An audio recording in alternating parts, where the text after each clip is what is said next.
او نن 11 شی چې کوم دی تعلیل دی په مقدمات د شریفی کې چې ذکر شوی دی 11 اصطلاح هغه تعلیل دی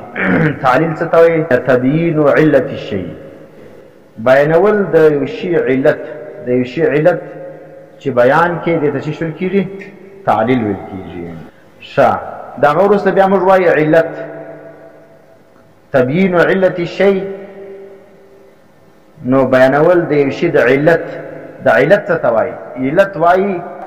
چې یو شی هغه ته محتاج وي په ماهیت خپل کې یا په وجود خپل کې، چې یو شی و بل شي ته محتاج وي په خپل ماهیت کې یا په خپل وجود کې، معنی وجود او ماهیت یې موقوفه یې پر بل شي باندې، چې پر کوم شي باندې دغه پر کوم شي باندې د دغه شي وجود یا دغه ماهیت موقوف وي، دا ته علت ویل کېږي. او که چیرې یو شی ماهیت او وجود دواړه پر هغه باندې موقوف وي، بیا دا ته علت تامه ویل کېږي. او که چیرې خالي ماهیت ولو یا خالي وجود ولو، بیا دې ته علت ناقصه ویل کېږي. ښه اوس راځئ دا بحث د علت موږ وختي هم لږ ویلی ولو، نن پر هغه باندې لږ تشریح نوره کوو. ښه دلته مصنف چې ویلې چې تبیین علت الشی، نو رشیدیه شرح کې ذکر کوي والمراد بالعلت العلت التامه، رشیدیه کې بیا ذکر کوي چې مراد د علت څخه علت تامه مراد دی. وینئ ځکه هغه څه وایي المطلق ینصرف الی الکامل، مطلق شی چې څه ذکر سي د هغه څخه مراد چې شي کامل وي، انصراف دی کې چا لره کامل لره، معنی شی ذکر سو بس دغه سبب کامل شی مراد دی، مطلق ذکر سلو هغه سبب شی کامل مراد دی. او کامل فعلت کی دا علت تامه دی، معنی فعلتونه کی چې موږ وګورو علت تامه چې کوم دا کامل دی. دا بیا ذکر کی رشیدیه کی چې په شی کی دا تبیین علت الشی، فالشی کې الف لام چې کوم دا د عهد د پاره دی، نو چې د عهد د پاره سلو بیا معهود د دې شی څوک دی؟ الذي هو الدعوه، د دې څخه مراد چې دی هغه دعوه ده. څه معنی تبیین علت الشی؟ معنی بیانول د یو شي د علت ده، د شي څخه مراد چې شي سره دعوه سره، معنی د دعوی علت بیانول یا د چی ویل کېږي؟ د ته تعلیل ویل کېږي. د علت ولې بیانېږي؟ ځکه لأن العلت انما تبین باثباتها، د علت بیانېږي د پاره د اثبات د دعوی. علت د چی د پاره بیانېږي؟ چې دعوه په ثابت سي. ښه دلته مصنف راولاړ سلو دغه علت بعد انما کلمه د حصر ذکر کړه، چې لأن العلت انما تبین باثباتها، د علت دا په چیش کې دا په بیان د اثبات د دعوی کې حصر وي. وینئ معنی په علت باندې خاص د دعوی اثبات کیږي. اوس د حصر چې وکړي نو موږ اوس حصر وایو. حصر پر دوه قسم دی، یو حصر اضافي دی، یو حصر حقیقي دی.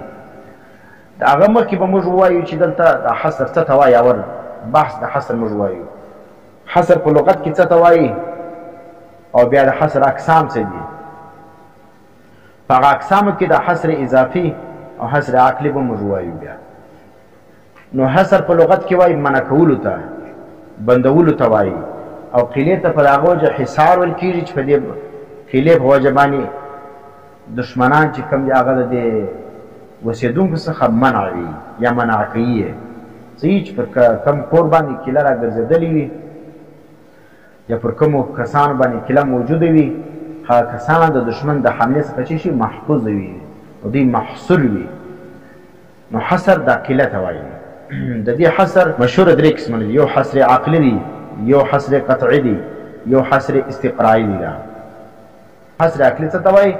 چې بل شي استعانت نه پکې موجوده، صرف په ملاحظه کولو سره د هغه شي هغه حصر تا ته حاصل سي. لکه د شی چې ته اوس واورې،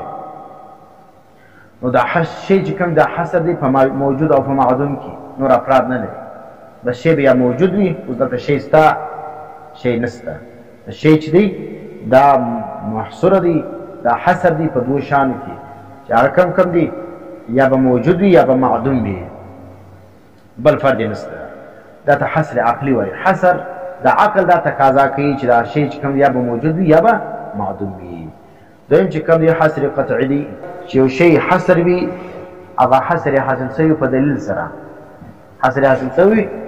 د دلیل پر بنیاد باندې وي معنی دلیل تقاضا کوي چې دا شی منحصر دی په دې شانو کې لکه اوس ګور د شی حصر چې کوم دی دا په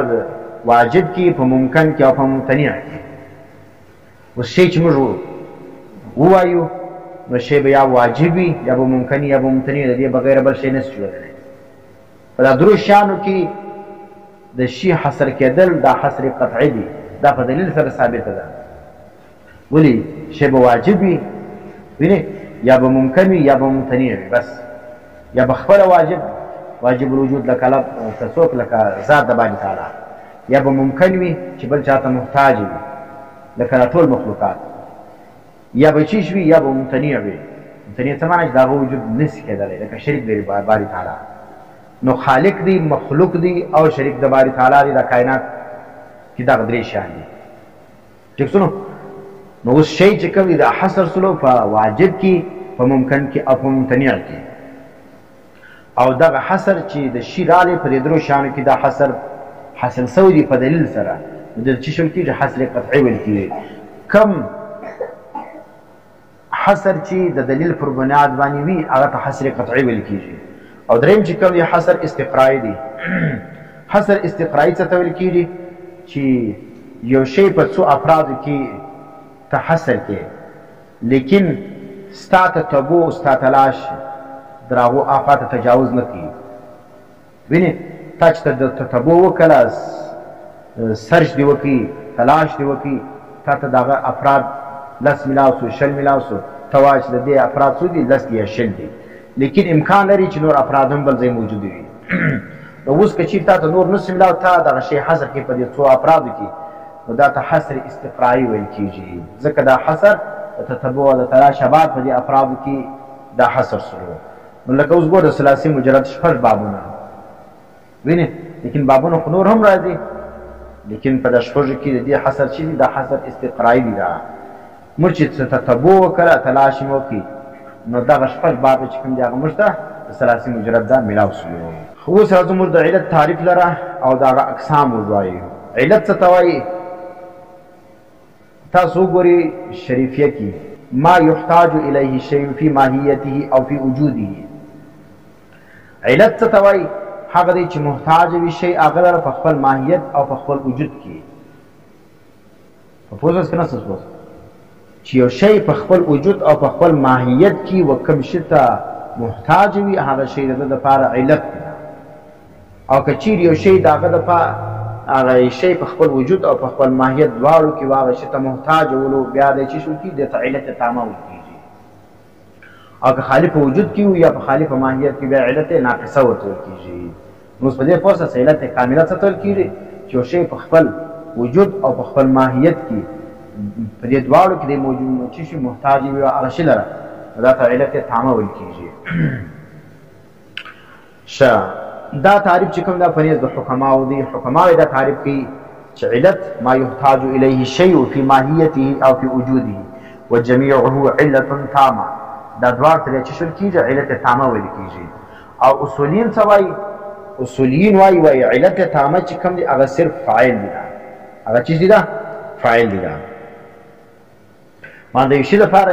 که ته غواړې چې دا علت پیدا کړې علت تامه چیز دی هغه دپاره فاعل ده لکه اوس ګوره موږ ویلي یو علت سوري دی یو علت مادي دی یو علت فاعلي دی او یو علت غایدي ده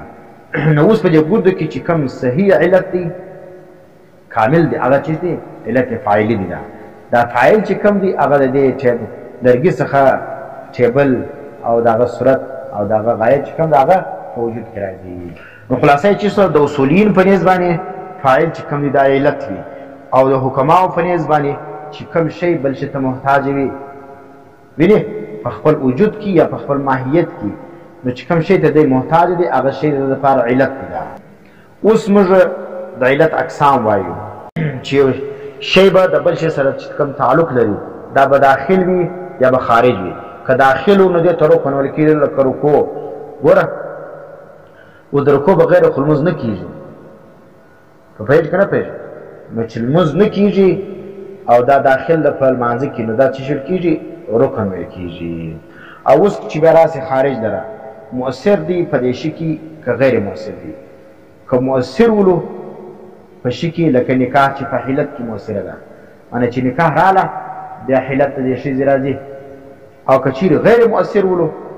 بیا ورته ګورې دا موصل الی سبب دی دا موصل الی شی چې کوم دی دا دی که نه دی که چیرې موصل و هغه شي لره بیا دې ته سبب ویل کېږي لکه لمونځ لا لکه د لمانځه دپاره وخت الوقت للصلات دپاره دا سبب وي دا او که غیر موصل ولو بیا ورته ګورې دا شی پر هغه باندې موقوفه دی که نه دی که چیرې موقوف و بیا دې ته شرط ویل کېږي لکه طهارت د لمانځه دپاره بیا د څه شول کېږي شرط ویل کېږي لکه طهارت د لمانځه دپاره معنی طهارت شرط دی دپاره د لمانځه او که شی پر هغه باندې موقوفه نه و بیا دا علامه ده د هغه شي دپاره لکه اذان للصلات اوس په اذان باندې لمونځ موقوفه نه دی اذان وسلو سنت ادا سلو په ښه طریقه باندې لمونځ وسلو او که اذان بالفرض و محال یو وخت نه وسي او لمونځ وسي بغیر اذانه پروا نه لري لمونځ صحیح کېږي د لمونځ صحت پر اذان باندې موقوفه نه دی پوه شولاست دا چې څه ده د علت اقسام موږ ویلې د علت یو قسم چې سلو دغه رکن سلو بل چې کوم دی هغه چې سلو سبب سلو بل چې کوم دی هغه شرط سلو بل علامه سلو